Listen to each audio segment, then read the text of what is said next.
برضه حاجة أخيرة يعني لاحظتها في الأفكار الشباب اللي أنا احتكيت بيهم في المعسكر، قيمة العمل التطوعي والمشاركة الاجتماعية. إزاي يعني ينغمس في المشاركة الاجتماعية دي، وإزاي تأثر بقى على أفكاره، في تفكيره، باختيار وظيفة معينة. والله العمل التطوعي ده فرصة كبيرة جدا لكل من يسعى لتطوير مهاراته الوظيفية وهو مش لاقي فرصة العمل. يعني دايما نسبة كبيرة من الشباب يقول احنا اتخرجنا بس مش لاقيين شغل، لان كل ما نروح شغلانة يقولوا لنا انت ما عندكش خبرة. وهنا يعني ممكن الوم على الشباب ان انت استنيت لحد ما تتخرج وتبتدي تبحث عن المهاره، لان الموضوع ده كان المفروض يحصل حتى من قبل ما تدخل الجامعه.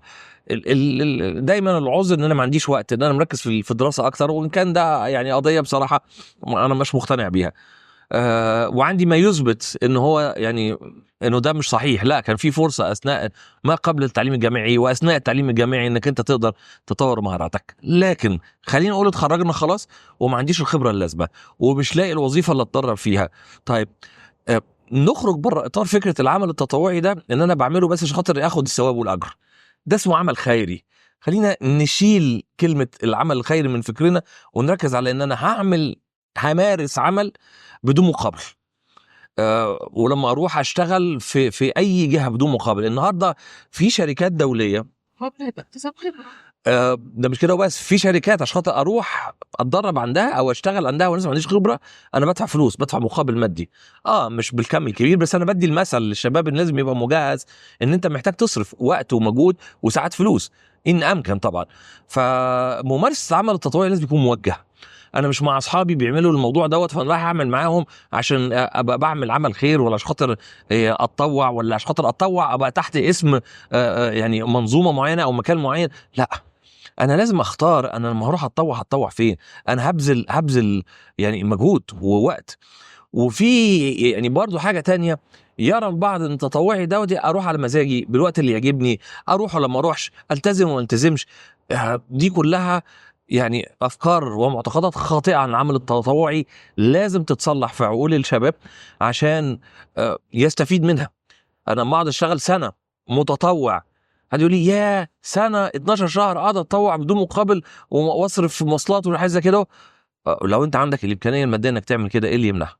لو ما عندكش الامكانيه الماديه تقدر تتطوع جزء من الوقت وتقدر تقوم باي عمل تاني يوفر لك الدخل المادي اللي يخليك على الاقل تصرف على نفسك الحد الادنى من مصاريف الاعاشه.